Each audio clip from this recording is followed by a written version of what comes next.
मीका सिंह का विवादों का पुराना नाता रहा है। इससे पहले मीका सिंह के खिलाफ 2016 में मुंबई की एक मॉडल ने छेड़छाड़ का आरोप लगाया था, जिसके जवाब में मीका ने मॉडल के खिलाफ जबरन वसूली का आरोप लगाया।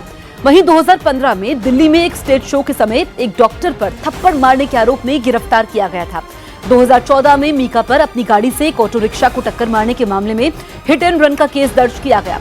कुछ साल पहले मीका को मुंबई एयरपोर्ट पर तय रकम से ज्यादा विदेशी करेंसी साथ में ले जाने के मामले में गिरफ्तार किया गया था, जबकि 2006 में राखी सावंत ने जबरन किस करने के लिए मीका पर केस दर्ज करवाया था।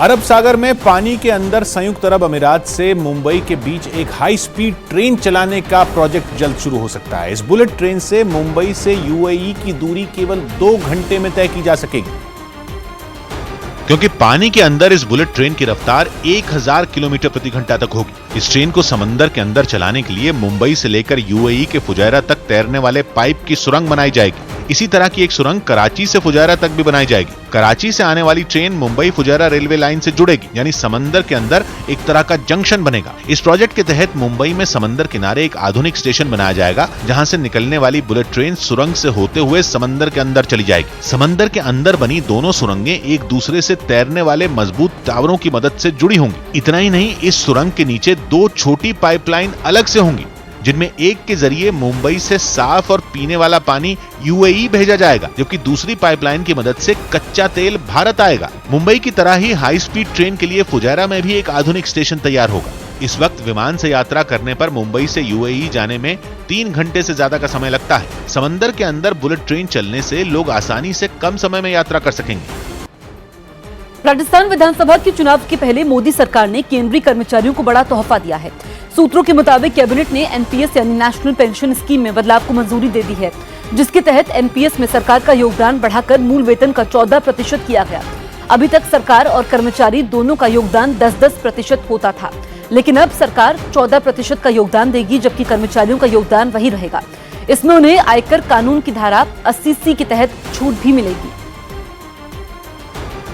राजस्थान में इस बार बीजेपी को सबसे बड़ा खतरा बागियों से है, इसलिए नतीजों के दिन इस बात पर नजर रखना दिलचस्प होगा कि जहां पार्टी ने विधायकों के टिकट काटे, वहां का हाल कैसा रहा।